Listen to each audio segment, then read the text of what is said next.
여러분의 아침을 함께합니다. 94.5MHz YTN 뉴스 FM 신율의 출발 새아침.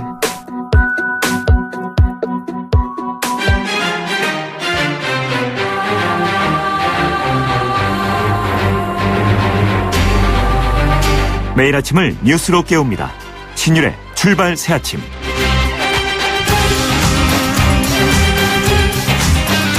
어제 정부와 여당은 전기 사용료를 20% 정도 깎아주기로 했습니다. 7월부터 9월까지의 전기 사용료에 국한되는 건데요. 7월 사용료는 소급해서 깎아준다고 합니다. 그리고 기존의 전기 누진제는 중장기적으로 고치기로 했답니다. 그런데요, 이 전기 누진제를 중장기적으로 고치기로 했다고 하는데 중장기가 또 어느 정도 긴 세월이 될지는 아무도 모릅니다. 한마디로 연말까지 고친다든지 아니면 최소한도 내년 여름 되기 전까지는 손보기로 했다든지 이런 구체적인 계획을 말해야 하는데 그냥 막연히 중장기적으로 라는 표현을 써서 도대체 언제인지 알 수가 없다는 겁니다. 전기료 문제는 단순히 여름에 국민들의 고통을 덜어준다는 의미만은 아니라는 생각입니다. 지금 불거지고 있는 디플레이션 가능성에도 어느 정도 대처할 수 있는 그런 정책이라는 건데요. 그래서 정부는 이런 문제를 단순히 한전의 부채가 100조 원이다 뭐 이런 차원에서 생각할 것이 아니라 거시 경제적 차원에서 접근해야 할 겁니다. 국민들의 부담을 덜어주고 디플레이션의 우려에도 어느 정도 대처할 수 있는 그런 방향으로 전기 사용 문제를 접근해야 한다는 겁니다. 신율의 출발 새 아침 오늘 순서 시작합니다.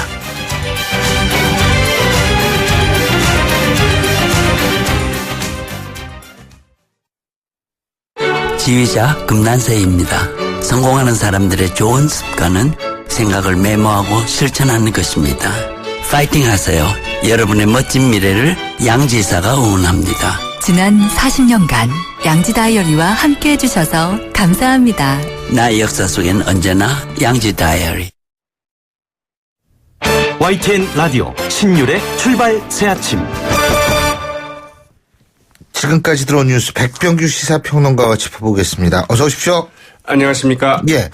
어제 제가 지금 방금 말씀드렸는데 전기료 깎아주겠다 이거예요 지금. 예. 근데 이제 이게 박근혜 대통령하고 새누리당 신임 지도부하고 점심을 같이 먹은 이후에 전격적으로 단행이 된 거죠, 그죠? 네, 오찬 회동이 있은지 그리고 네. 이정현 새누리당 그 신임 대표가 그 건의한 지 6시간 만에 이제 나왔다고 하죠. 네, 일단 말씀하신 것처럼 올 7월에서 그 9월 한시적으로 그 6단계 누진제 각 단계별로 이 상한을 50kW씩 그 상향 조정하기로 했습니다. 말하자면 그 1단계가 100kW로 이렇게 돼 있는데 이걸 150kW. 예. 그리고 5단계는 이제 그 500kW로 돼 있는데 아하. 이걸 그 550kW로 이제 각각 단계별로 50kW씩 상향 조정을 하겠다는 거죠. 예. 이렇게 되면 가구당 평균 석 달 동안에 19,000원 정도 한 달에 그 6,000원 가량 혜택이 돌아갈 수 있다고 하네요. 예. 지난해 그 완화 조치로 그 가구당 매달 8,000원에서 그 11,000원씩 그 전기료 혜택을 본 것보다는 가구당 경감 금액은 줄어들었는데요. 그러나 혜택을 볼 수 있는 가구 수는 지난해보다도 그 3배가량 늘었다. 이게 이제 그 정부 측의 설명이죠. 이 말씀하신 것처럼 그 새누리당과 정부 이 가정용 전기 누진제 개선 태스크포스를 만들어서 이 누진제 개편 방안 이 중장기적으로 검토를 하기로 했다고 그러는데 예. 정말 이건 뭐 여름철 지나면 이제 또 잊어먹겠거니 이렇게 생각해서는 안 되겠죠. 예. 근데 이게 실제 소비자들이 느끼는 전기요금 체감지수가 어느 정도 되는지 모르겠어요. 네. 그러다 보니까 이제 오늘 그 한신문 그 일면 머릿기사의 그 제목이 이렇게 뽑혔더라고요. 이 전기료 이 찔끔이나 이렇게 이제 그 뽑아놨는데요. 예. 네. 야당들은 일단 그 정부의 이번 조치에 대해서 그 미봉책이다. 이 근본적인 대책 마련을 이제 촉구를 했는데요. 더민주의 그 변재일 그 정책위 의장 한국전력이 그 수조 원의 그 이익을 내면서 단순히 그 50kW 정도 더 인심을 쓰는 것으로는 이 무더위에 대한 그 국민의 불만을 제대로 그 달랠 수 없을 것이다. 아무리 일시적이라도 그 너무 미봉책이다. 이런 지적을 했고요. 이 국민의당의 그 김성식 그 정책위 의장도 그 당정이 내놓은 대책은 한시적인 대책이라면서 가능한 한 빨리 영구적 처방을 좀 내놓아야 한다. 이렇게 얘기를 했다고 그러는데요. 야당들도 뭐 이 시점만 지나면 또 잊어먹는 이런 그 건망증 예. 정치를 해서는 안 되겠죠. 맞아요. 근데 오늘 조간신문 제목 보니까 찔끔이나 맞습니다. 이거죠? 예. 어제 박근혜 대통령하고 새누리당 신임 지도부 이 오찬 분위기가 굉장히 좋았던 모양이에요. 예. 근데 이제 제일 중요한 건 오찬 회동 뒤에 이정현 새누리당 신임 대표 박근혜 대통령과 독대를 가진 자리에서 어떤 말을 했을까 이거 아닙니까? 네, 그렇습니다. 그 오찬 회동이 끝난 뒤 그 박 대통령과 그 이정현 대표 그 25분 동안 그 독대를 했다고 그러는데요. 2014년 7월에 이제 김무성 전 대표 이제 신임 지도부와 그 박 대통령이 그 오찬 회동을 가진 적이 있거든요. 예. 그때는 이제 그 김무성 전 대표와는 그 독대 단 그 5분 만에 끝났다고 하죠. 그러니까 비교해 보면 상당히 이제 긴 기간이고 요새는 긴 악수 시간이고. 35초 이런 것까지 다 시간 재고 앉았잖아요. 맞습니다. 예. 그래서 아무래도 이제 그 개각이나 당직 인사 그리고 이제 가장 중요한 게 앞으로 그 전국을 어떻게 끌고 갈 것인가 이제 여기에 대해서 아마도 그 박 대통령의 이제 주문이 있을 수 있었겠고요. 또 그 이정현 대표의 이제 건의가 있을 수 있었겠는데 이제 그런 이야기들은 아직 나오고 있지는 않습니다. 예. 이제 주목되는 것은 이제 그 우병우 민정수석 문제. 지금 이 정치권의 현안 아니겠습니까? 이 문제가 과연 이제 거론됐을까 싶은데 어떻든 이제 그 오찬 회동에 앞서서 이 우수석 문제를 좀 거론할 것이냐. 네, 기자들이 이런 질문에 대해서 그 이정현 대표 이렇게 얘기를 했다고 그러죠. 언론에 그 한다 안 한다 하는 말을 하지 않겠다 이렇게 답변한 바 있는데요. 과연 이제 했을지 안 했을지 좀 주목이 됩니다. 그렇군요. 그리고 어제 부산에서는 더불어민주당 8.27 전당대회 당대표 최고위원 경선 합동 연설회가 있었다고 하는데 주인공은 문재인 전 대표. 맞습니다. 결국은 이래문이네요. 이래저래 문재인. 네. 아무래도 이제 부산이어서 이제 그 참석을 한 것 같은데요. 그 더불어민주당이 그 유력 대권 주자이죠. 그 문재인 전 대표가 어제 그 부산 합동 연설에 이제 모습을 드러냈습니다. 이 부산 백스코에서 열린 그 연설에 그 대의원 자격으로 이제 그 참석을 한 것인데 이 원래 문재인 전 대표의 전당대회 이제 그 불기 원칙을 좀 표명하지 않았습니까? 그래서 어제 이제 그 참석이 상당히 그 언론의 그 스포트라이트를 이제 받았는데 이 기자들에게 지금 우리 당은 변화도 단합도 확장도 필요하다. 이렇게 이제 얘기를 했다고 그러죠. 이 당대표 후보 3위는 어제 그 연설에 의해서 모두 그 노무현 전 대통령을 이제 앞세워서 그 대의원들에게 그 지지를 당부했습니다. 그래서 어제는 한마디로 문재인 전 대표와 노무현 전 대통령의 날이었다. 이렇게 볼 수도 있겠는데요. 이 노무현 전 대통령 그 탄핵에 함께했던 그 추미애 후보, 이 노무현 대통령이 그 계실 때 함께 해드리지 못한 것, 지켜드리지 못한 것 정말 죄송하다. 그러나 다시 일어서겠다. 이러면서 그 취지를 호소를 했다고 그러죠. 이 김상곤 후보는 이 광주에서는 이 친문이 아니면 찍어주겠다. 이런 말을 듣기도 하는데 노무현 전 대통령처럼 힘을 하나로 모으고 정권 교체를 이뤄내겠다. 이렇게 강조를 했고요. 이종걸 후보. 저는 그 특정 계파에 속하거나 그 추종하지 않았다고 그 자부한다면서 그 2002년에는 그 소수파였던 이 노무현 전 대통령을 따랐다. 이러면서 이제 그 지지를 호소를 했다고 하네요. 예. 자, 그리고 더불어민주당 김종인 대표 어제 의총에서 사실상 당 비대위 대표로는 마지막 연설을 했다고 그러죠. 네, 이제 고별 연설, 굿바이 연설을 한 셈인데요. Farewell Address. 맞습니다. 예. 어제 그 이제 정책의총 자리에서 그 김종인 대표 그 정당은 집권 의지가 없고 그 직관할 수 있는 능력을 보이지 않으면 존재 가치가 없다 이렇게 얘기를 했습니다. 이 당 대표로서 그 마지막 의총이라면서 그 김 대표 이 지적인 만족을 위해서 그 정당이 존재하는 것은 아니다 하면서 이제 이렇게 얘기를 했다고 그러죠. 김종인 대표 그 최근 논란이 되고 있는 그 사드 배치 당론 특히 이제 그 자신의 그 사드 배치 찬성 입장이 상당히 논란이 되지 않았습니까? 이와 관련해서 이 당신들 말하자면 그 진보개혁 그룹 생각으로는 선명성 주장하는 사람들이죠. 네. 더민주 태도가 굉장히 그 애매모호하고 그 맞지 않더라도 우리는 그 집권이 중요 과제이기 때문에 당을 이런 식으로 끌고 갈 수밖에 없다. 이렇게 이야기를 하고요. 이 냉정하고 그 신랄한 검토를 거쳐서 그 당이 일사불란하게 그 추진하는 모습을 보일 때 국민으로부터 그 지속적인 그 지지를 받을 수 있을 것이다. 이러면서 그 사드 문제로 그 당내 분란이 있어서는 안 된다는 점을 재차 이제 강조를 했는데 오늘 한 신문은 그 사설을 통해서 이 국가 안보 문제에 관해서 이처럼 말하자면 국민 여론을 감안해서 이렇게 보여주기식 이런 척 하는 것이 과연 합당하겠느냐? 이래서 집권을 할 수 있겠느냐? 오히려 이렇게 상당히 강도 높게 비판하는 사설을 게재한 신문도 있었죠. 근데 사실 여기의 핵심은 국민은 계몽의 대상이 아니라 추종의 대상이라는 걸 또 의미한다라고 해석할 수도 있죠. 맞습니다. 예. 그래서 김종인 대표 이제 이런 얘기 그런 식으로 해석할 수 있는데 어떡하죠? 의총이 한 번 더 있을 수 있다고 그러던데. 그렇죠. 예. 그 자리에서 무슨 얘기를 할지 모르겠는데. 자. 아무튼 이제 8월 27일이죠. 예. 이제 김종인 대표 시절도 이제 막을 내리는데. 그렇죠. 더민주로서는 상당히 지난 7개월이 말하면은 파란만장했던 그럼요. 시절이 아니었을까 싶기도 하죠. 근데 이제 고별 연설을 한 번 더 하셔야 되나? 그거 모르겠네요. 오늘 말씀 잘 들었습니다. 고맙습니다. 네, 고맙습니다. 예, 지금까지 백병규 시사평론가였습니다.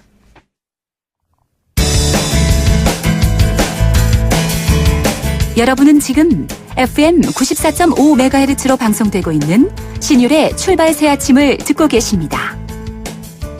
의견 주실 분은 짧은 문자 50원, 긴 문자 100원의 이용료가 드는 휴대전화 문자 메시지 우물정 0945번으로 의견 남기실 수 있습니다.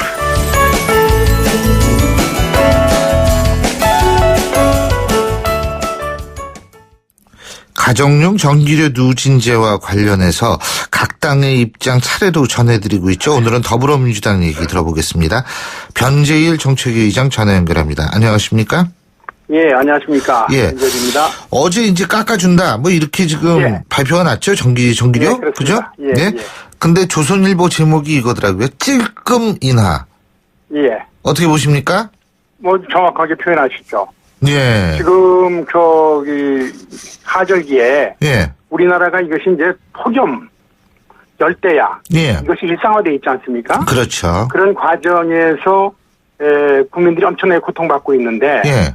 이 고통받고 있는 국민들이 어떻게 된다면 지금 분노를 넘어서 저항이라고 보고 있습니다. 저희는. 그런 상태에서 그 국민을 달래기 위해서 해놓은 조치치고는 너무나 미약하다. 예. 국민들이 이걸 보고서 과연 대통령의 지시로다 국민의 아픔을 좀 보듬어주는 그런 내용이라고 해석하겠느냐. 여기에 대해서는 상당히 회의적입니다.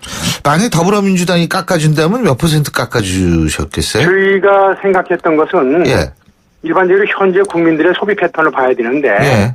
최소한도 이번에 같은 경우에 누진제 구간이 우선 근본적인 개편을 하기 전에 예, 글쎄, 일단은. 일시적으로 하는 경우를 얘기하는 겁니다. 예.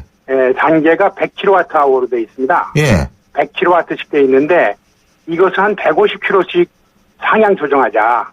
1단계가 지금은 50kg 상향 조정이죠. 50kW. 그렇죠. 그죠? 그러니까 근데 이거 3배 정도 더 상향하자. 아하. 그렇죠. 1단계가 0에서 100kW를 갖다가 0에서 100을 수입을 했지 않습니까? 예. 그 200. 그러다 2단계는 150에서 300으로 하자. 3단계는 300에서 450kW로 한다면은 아하.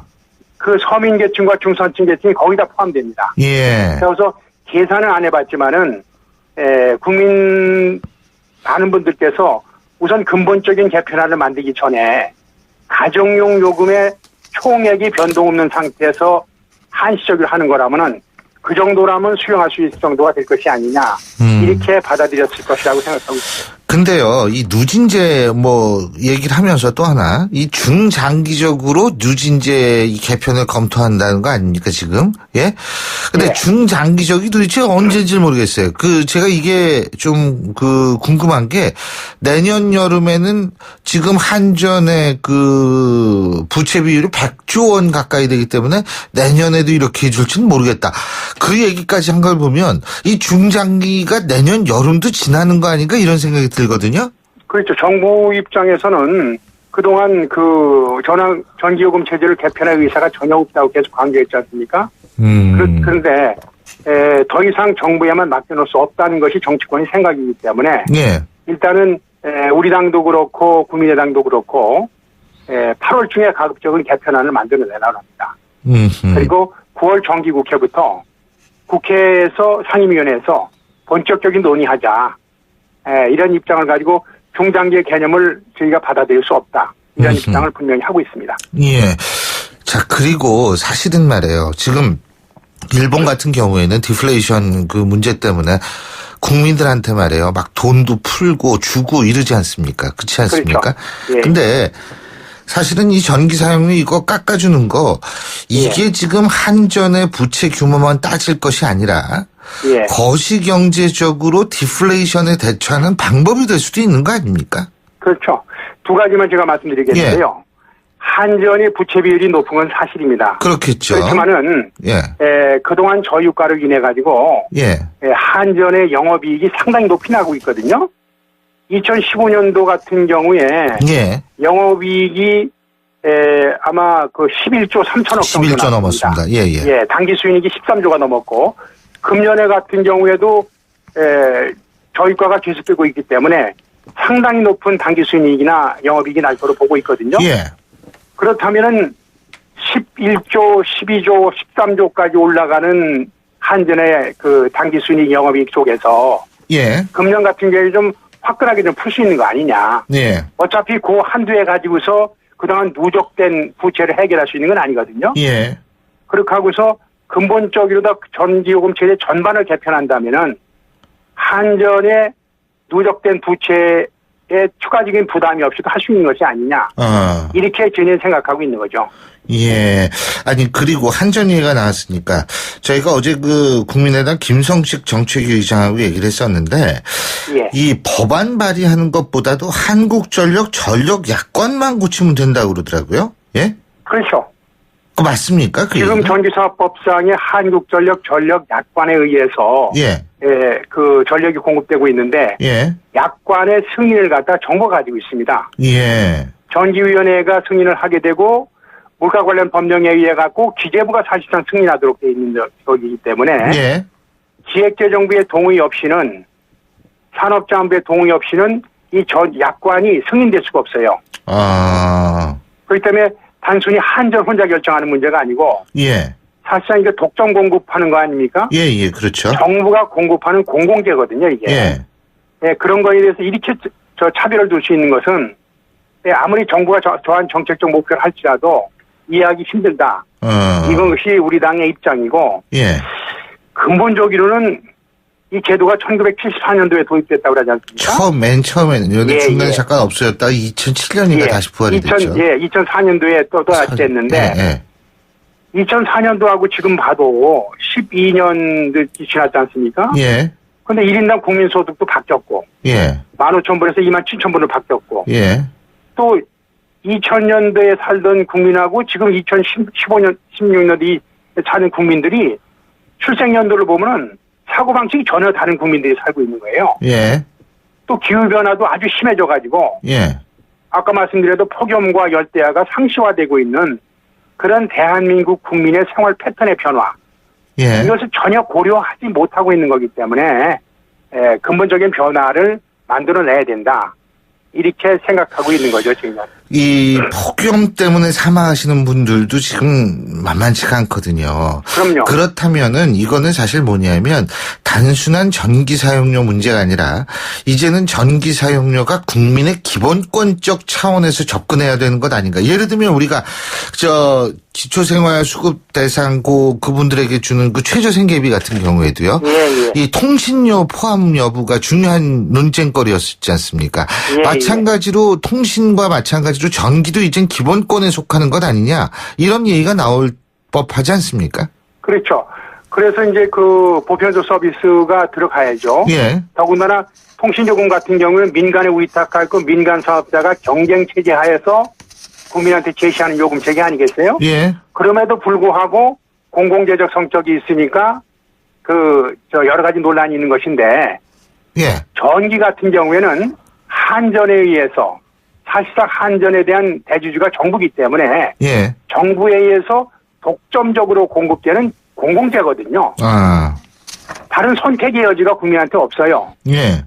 한전으로부터 전기를 공급받는 것 이외에는. 예. 그런데 약관을 정해놓고 이 약관대로 따르려면 따르고 따르지 않으려면 전기 너 쓰지 마라. 이런 제도가 사실상 국민의 입장에서 받아들이기 힘들지 않습니까? 예. 그럼 약관이 최소한도 예. 국민적 요구를 받아들이는 약관이어야 되는 것이 아니냐. 이런 지적을 하지 않을 수가 없죠. 알겠습니다. 자, 전기료 얘기도 전기료 얘기지만 좀 그래서 여쭤볼게요. 저희는 예. 하여튼 근본적인 해법을 갖다가 예. 일단은 만들어내겠습니다. 알겠습니다. 자, 당내 얘기도 좀 여쭐게요. 김종인 대표가 어제 고별연설하면서 왜 대표란 사람이 그런 행동을 취했는지 생각해봐라. 당신들의 그 지적 욕구를 충족시키라고 당이 있는 게 아니다. 이런 얘기를 했는데 어떻게 보십니까? 김종인 대표께서는 수권정당을 상당히 강조하시죠. 수권정당을 하기 위해서는 국민하고 눈높이를 같이 해야 되고 예. 국민적 요구에 호흡할 수 있는 예. 그런 생각을 가지고 당을 운영해야 된다. 그런 예. 생각을 가지고 있고 그동안 항상 논란이 됐던 이념적 정체성 문제 있지 않습니까? 예. 이념적 정체성을 강조하는 그 정치 인들의 사이에서는 어떤 교조주의적 성격이 있거든요. 예. 우리가 믿는 가치를 실현하고자 하는. 그게 교조주의가 아니라 국민 계몽주의인 것 같아요. 제가 그렇죠? 볼 때는. 비슷하죠. 예. 그런 사고를 가진 것보다 국민의 눈높이에 맞춰서 국민적 요구에 부응하는 예. 소위 민생 정치라는 예. 그런 것에 지금은 국민이 지금 상당히 소위 집단적 지성이라든지 여러 가지로 봤을 적에 어떤 정치인보다 결코 예. 지적 수준이 낮다고 볼 수가 없는 상태 아니겠습니까? 예, 그럼요. 근데 국민적 요구와 국민적 판단을 예. 중시하는 정책을 할 적에 그때 수권정당이 될 수 있고 정권을 잡을 수 있고 예. 정권을 잡아야만이 우리가 생각하는 것을 실현시킬 수 있다. 예. 이런 그 논리적 배경 속에서 그런 말씀을 하신 것이 아닌가 이렇게 생각합니다. 예. 동의하십니까? 예, 동의합니다. 예. 자, 그리고 우리 변재일 의장께서는 손학규 전 대표하고도 가까우신데, 예? 예. 손학규 전 대표가 꼭 더불어민주당으로 복귀하는 것이 아니다. 야권 통합의 역할을 할 것이다라는 얘기도, 나왔거든요. 동의하십니까? 그렇죠. 동의합니다. 왜냐면, 어차피 분열해서 전선을 형성한다는 것은 대한민국 국민의 많은 부분이 보수적 성향을 띠고 있기 때문에, 예. 진보적 성향을 가진 정치 세력이 분열한다는 것은 예. 집권이 사실상 불가능하다고 판단하고 있거든요. 예. 그렇기 때문에 현재 갈라져 있는 진보 진영의 통합을 전제로 해야만이 대권에서의 한판 승부가 가능하다. 이런 생각은 많은 정치인들이 하고 있죠. 근데 예를 들면 친문 쪽에서나 친노 쪽에서 본인들의 기득권을 버리지 않으면 어떻게 해요? 그러니까 친노라고 말씀하시는 분들께서 예. 우리 당에 들어와서 예, 그렇죠. 항상 그렇게 얘기하죠. 경쟁을 하자 이런 말씀을 많이 하시고 예. 또 그게 다른 놓지 않겠다는 분들께서는 거거든요. 예. 그렇죠. 이제 함께 할 것이 절대 필요하다 그런 거 아니겠어요? 예. 필요는 그렇죠. 하다. 하지만 함께하는 방식에서 놓지는 않겠다 이거죠. 예. 그죠. 함께하는 방식에서는 서로가 이견이 있다. 예. 이런 상태라고 볼 수가 있겠죠. 들어와서 같이 하자는 거 하고 들어가면 나한테 진짜 공평한 기회가 주어지겠느냐. 예. 그러니까 또 다른 어떤 경쟁의 장을 만들자. 그런 생각을 충분히 할 수 있다고 봅니다. 공평한 기회가 만들어질 거라고 보세요? 지난번 대선 후보 경선 때나 이런 거 비춰봤을 때? 그 문제는 제가 지금 이 자리에서 확정적으로 답변 드릴 수 없고요. 지금 우리 당의 당대표 경선 과정에 있지 않습니까? 예. 그 세 분께서 공평한 경쟁 환경을 만들겠다라는 것을 다 기본적인 가치로 선언하고 있기 때문에 그런 환경을 만들기 위해서 최선을 다할 겁니다. 예. 그 말을 믿어도 된다. 믿어주십시오. 오늘 말씀 잘 들었습니다. 고맙습니다. 예. 지금까지 더불어민주당 변재일 정책위 의장이었고요. 신율의 출발새 아침 1부 순서 여기서 줄입니다. 잠시 뒤 2부에서 뵙겠습니다. 이정길입니다. 100세 시대 면역력만큼 중요한 게 있을까요? 전 록피드로 면역 관리를 합니다. 록피드 속의 PLAG는 녹용 추출 성분 중 하나로 인터루킨 포 감소를 통해 면역 조절에 도움을 줄 수 있습니다. 면역력은 록피드. 아주 좋은 선택입니다. 건강기능식품 광고입니다. 국민 여러분 안녕하십니까? 국민안전처 장관 박인영입니다. 폭염은 여름철마다 찾아오는 불청객입니다. 폭염으로부터 안전한 여름을 보내기 위해서는 라디오나 TV를 통해서 기상 상황을 수시로 확인해 주시고 폭염특보 발령 시에는 무리한 야외 활동이나 작업을 자제해 주시기 바랍니다. 그리고 어린이나 노약자 분들께서는 가급적 외출을 삼가시고 무더위 쉼터를 이용하는 것이 좋습니다. 야외 활동 중에 두통이나 근육 경련 그리고 현기증과 같은 증상이 나타나면 시원한 곳에서 휴식을 취하거나 119로 즉시 신고해 주시기 바랍니다. 무더위 예방수칙을 잘 지켜서 안전한 여름을 보내시기 바랍니다. YTN 라디오 안전한 여름나기 캠페인 국민안전처와 함께합니다. 소통의 아침을 여는 공정한 목소리. 신율의 출발 새 아침. 신율의 출발 새 아침 2부 순서 먼저 광고 듣고 오겠습니다. 페이스 도루코 면도기 도루코 페이스 면도기 페이스 안전하고 부드러운 대한민국 면도기 안전하고 부드러운 면도 그 이상을 경험하세요. The Shaving Innovator Dorco Pace. 온도와 습도를 항상 일정하게 유지시켜주는 항온항습기 전문기업 AR.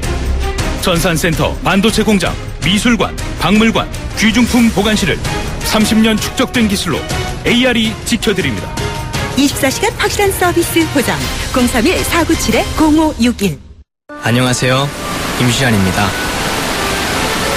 시원한 폭포 소리가 들리세요? 있는 그대로의 자연스러움을 간직한 폭포처럼 맑고 깨끗한 칠성 사이다가 우리 곁에 있습니다. 변함없이 맑고 깨끗한 칠성 사이다.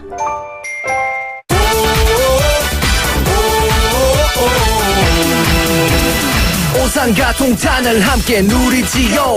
초중고교가 가깝지요. 실속 조건에 놀라지요. 오산의 중심에서 동탄까지 누리는 스마트한 선택. 오산 센트럴 푸르지오 8월 오픈. 푸르지오 대우건설. 크리네어 테크. 크리네어 테크 집중기 주물 작업 연마 작업 페인트 작업 분진가스 냄새 연기 작업장 분진 이 세상에 못 없애는 분진이 어딨어. 크리네어 테크 집중기가 다 잡아줍니다. 예! 크리네어 테크. 크리네어 테크 집중기. 아, 저 선수 200만 원이 생겼어요. 좋은 일에 투자할 절호의 찬스네요. 그럼 크라우드 펀딩을 해야죠. 투자한 돈도 키우고 유망 기업을 키우는 보람도 남다르거든요. 크라우드 펀딩이요? 누가 잘하나요? 기업을 잘 아니까 크라우드 펀딩은 IBK 투자증권이죠. 원금 손실에 유의하세요. 세상에 없던 자동차 전시장이 온다. 제규어 랜드로버 공식 딜러 KCC 오토모빌 서초 전시장 그랜드 오픈. 지상 8층 지하 2층의 대규모 전시장 KCC 오토모빌 서초 전시장에서 완벽에 가까운 특별함을 만났어요. 분당 일산 원주 제주 성남 서초 양재 네트워크 운영 중. 주원이 전하는 마운티아의 소리. 오늘은 풀벌레들의 합창입니다. 벌레도 자연도 친구가 되는 캠핑. 마운티아 캠핑 용품이 있어 캠핑이 더 쉽습니다. 어디를 가든 무엇을 하든 산이 만든 아웃도어 마운티아. 잇몸이요. 괜찮다가 피곤하면 또 들뜨고. 그래서 전 인사돌 플러스 시작했어요. 염증에 좋은 생약 성분을 더해서 차이가 느껴지는 거죠. 너무 편해졌어요. 홍은희 씨도 잇몸이 좋아졌습니다. 붓고 시리고 피날 때 인사돌 플러스. 인사돌 플러스. 어쩜 이렇게 좋아지죠? 편안해진 잇몸의 차이를 느껴보세요. 예. 또 한 주를 마무리할 시간이 됐습니다. 금요일이. 자, 금요일 되면은 너무 힘들다 이랬던 분들도 정신이 번쩍 드시는 분들 많으시죠. 자, 오늘 여러분들 어떤 계획 갖고 계신지 모르겠지만 7시 40분 12초 지나고 있거든요. 자, 교통 상황은 알아봐야겠죠. 나성숙 캐스터. 네, 막바지 연휴가 기다려서인지 오늘은 출근길 그리 길지는 않습니다. 영동고속도로 강릉 쪽으로 이른 아침에 2건의 사고가 있었는데요. 동수원 부근과 호법 분기점 부근 사고 처리 작업 모두 끝이 났습니다. 현재는 서창 분기점 부근과 또 북수원에서 광교터널 부근에서 정체입니다. 자동차 전용 도로 중에서는 강변북로 구리 쪽 가양대교에서 동작대교까지 정체입니다. 35분 이상 소요되고요. 올림픽대로 하남 쪽 방화대교에서 성산대교 구간 다시 여의도 부근에서 정체입니다. 신율의 출발 새 아침 교통정보였습니다. YTN 라디오 신율의 출발 새 아침. 새누리당 신임 당대표로 이정현 대표가 선출이 되면서 새누리당에 색다른 변화들이 생긴다 이런 얘기들이 많이 나오고 있습니다.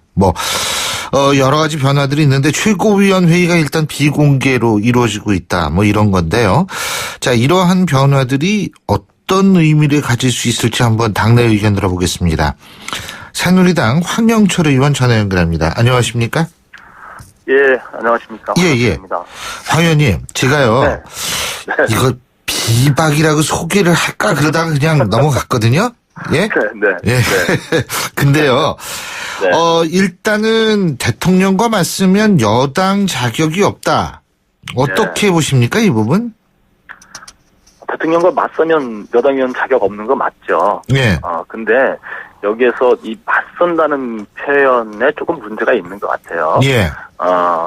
우리 새누리당 의원 중에 대통령과 맞서서 뭐 일을 하겠다고 하는 의원은 사실상 없다고 봐야 되겠고요. 예. 다만 우리 새누리당에는 이제 129명의 국회의원이 있고, 예. 그리고 당에는 주류라고 하면 또 비주류가 늘 있어 왔고, 예. 그리고 또 어느 정권에서든 집권 여당 내에서 대통령의 생각과 정책, 또 정부의 정책과 다른 의견을 가진 의원들은 늘 있어 왔어요. 예. 그래서 이런 의견들은 충분히 표출될 수 있어야 되고, 또 그런 부분들이 당내에서 여러 가지 또 논의 과정을 통해서 대통령과 정부에 전달되고, 그러면서 이제 당이 역동적으로 운영돼 올 수 있었던 것 아니겠습니까? 예. 그런 측면에서 봤을 때 맞서는 거는 맞지 않지만 대통령과 다른 생각, 또 대통령에게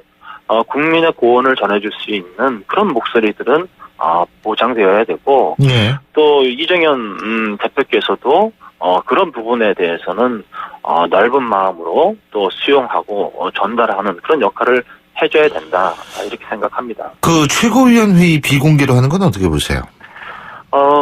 그건 나름대로 저는 의미가 있다고 생각을 해요. 왜냐하면 예. 이전까지는 우리가 이제 지금까지는 집단 지도 체제였잖아요. 그래서 집단 지도 체제가 되다 보니까 전당대회에서 대표가 되신 분과 또 뭐 2, 3, 4위 하신 분들 이런 생각이 많이 다르다 보니까 최고위원회에서 굉장히 불협화음도 나오고, 그것이 이제 당의 분란으로 비추셔서 당원들이나 국민들을 좀 불안하게 하는 측면이 있었어요. 네. 그래서 그런 측면을 좀 막아보자. 그래서 흔히 얘기하는 이제 봉숭아학당은 좀 바꿔보자라는 의견이 있었기 때문에 뭐 나름 의미 있는 변화라고 생각을 하는데, 또 이번에는 체제 자체가 단일성 집단 지도 체제이기 때문에 대표와 또 최고위원회 또 비중이 나름 큰 차이가 또 있게 구조가 됐거든요. 뭐 그런 측면에서 의미 있는 변화라고 생각하는데, 예. 중요한 것은 최고위원회는 그렇게 운영이 된다 할지라도 예. 그러한 방식이 당내에서 여러 가지 표출될 수 있는 이견이라든지 또 다른 생각들이라든지 이런 부분들까지 막아서는 구조가 돼서는 안 되겠다. 예. 또 하나는 이슈 파이팅에서 야당에게 밀리는 구조로 가면 안 된다라고 생각을 합니다. 그래서 지금까지는 최고위원회에서 또 야당과 관련된 여러 가지 이슈 파이팅에 있어서 최고위원들이 나름 최고위원회 발언을 통해서 역할을 해왔거든요. 예. 그런 측면에서는 또 바람직한 방향도 모색돼야 된다, 이렇게 봅니다. 알겠습니다. 그리고요, 어제 대통령하고 이정현 대표하고 만나지 않았습니까? 오찬을 같이 했는데, 그거 끝나고 나가지고 이정현 대표가 직접 브리핑을 했어요. 예, 예. 그 대변인을 거치지 않았다는 거예요. 자, 그 변화는 어떻게 보십니까? 이정현 대표가 섬기는 정치를 하겠다, 예. 이렇게 얘기했잖아요. 그러니까, 서번트 리더십. 예. 그리고 또 이정현 대표가 뭔가 뭐 이렇게 권위적인 스타일이라든지 맞아요. 그분 전혀 아니시죠. 없어요. 예. 그래서 저는 뭐 대표가 이런 중요한 현안에 대해서 아니면 중요하게 뭐 알려야 될 부분에 대해서 직접 브리핑하는 것도 매우 좋은 변화라고 생각을 하고요. 예. 다만 이 대표가 너무 이제 그 모든 일을 자기가 다 해결하려고 하고 다 표현하려고 하고 하다 보면은 모든 것이 이제 대표한테 집중이 되잖아요. 네. 그런 부분에 대해서는 조금 더 좀 고려를 해야 되지 않을까 생각합니다. 다만 일단 국민들에게 대표가 직접 다가서는 모습, 저는 이거는 의미 있고 긍정적인 변화라고 생각합니다. 예. 근데요, 사실 이번 전당대회 결과를 보면 한 명 빼고 다 친박이에요. 이런 결과가 왜 나왔다고 보십니까? 정말 정말 완벽한 친박의 승리라고 얘기할 수 있는 이제 그런 결과였죠. 뭐 네. 저도 지금 당에 오래 있었습니다만 이번처럼 어떤 당의 여러 가지 이제 뭐 개파라든지 이제 이런 뭐 주류 비주류가 형성이 되는데 이렇게 원사이드하게 선거가 치러진 거는 저도 처음이라고 생각을 해요. 네. 그런데 대표 선거는 조금 다른 측면이 있었다고 봐요. 그러니까 이거는 꼭 뭐 어떤 친박이니 비박을 넘어서서 이정현이라는 인물에 대한 당원들의 평가, 국민들의 평가가 상당히 긍정적이고 우호적이었다. 그러니까 개인의 역량이 더 중요했기 때문에 그렇다. 이제 그런 부분도 있고요. 또 하나는 최고위원 선거는 저도 굉장히 의외였다고 생각을 합니다. 최고위원의 경우는 적어도 이제 뭐 우리가 지금까지 뭐 구분하는 친박과 비박의 비중이 좀 적절하게 좀 형성이 되고 그러는 것이 당의 발전을 위해서는 좀 바람직하지 않았을까 이렇게 생각하는데 너무 원사이드한 이런 결과가 나왔다고 보고요. 그 국민들이나 당원들이 우리가 뭐 변화와 쇄신의 방향보다는 그래도 국정 운영의 안정 이거에 좀 방점을 찍은 건 아니겠는가 이렇게 봐요. 물론 뭐 그런 의미 부여도 가능하겠습니다만 전 좀 다르게 보는 게요. 만약 가시적인 미래 권력이 있었다면 이게 친박한테 이렇게 쏠리지 않았을 거라고 봐요 저는. 이게 막강한 그래 나름대로 가능성 있는 미래 권력이 차기 주자가 보이지 않기 때문에 이런 현상이 벌어질 수 있다라고 보거든요. 동의하십니까? 뭐 동의하는 부분이고요. 그리고 사실상 이번 선거에서 친박 쪽에 굉장히 전략적인 그리고 어떻게 보면 절박한 게 띄었던 모습들이 좀 보였어요. 그런 부분에서 봤을 때 오히려 반대로 비박이 느슨했기 때문이 아니겠느냐 이런 평가도 내리는 것 제가 같아요. 미래 권력 얘기한 이유가 뭐냐면 사실은 이렇게 되면 김무성 전 대표 상당히 어려운 처지에 빠질 수밖에 없잖아요. 저는 우리가 정치의 이 과정을 봤을 때 정치의 과정은 생물처럼 여러 가지 사이클이 있는 거라고 생각합니다.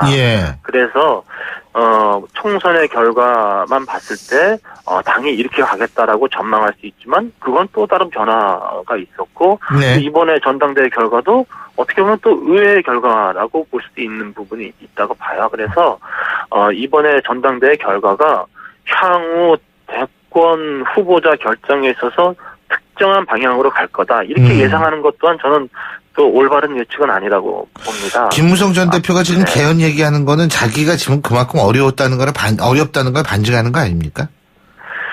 그 부분에 있어서는 본인의 어떤 뭐 대권 후보자로서의 입지라든지 이런 부분만을 고민한 거라고 보지는 않고요. 현재 우리 여야 구도 그리고 또 대통령 중심제에서 나타나고 있는 또 여러 가지 또 어려운 측면들 이런 부분들을 정치권 전반에서 이젠 좀 바꿔야 되지 않겠느냐 이런 공감대는 상당히 있거든요. 그래서 다수의 국회의원들도 이제 개헌을 할 때가 됐다라고 보고 있어요. 그래서 그건 꼭 특정인에게 유불리를 생각해서 나오는 그런 부분 아니라고 봅니다. 오늘 말씀 잘 들었습니다. 고맙습니다. 네, 감사합니다. 지금까지 새누리당 황영철 의원이었고요. 신율의 출발 새 아침 2부 순서 여기서 줄입니다. 전 8시 10분 3부에서 뵙겠습니다.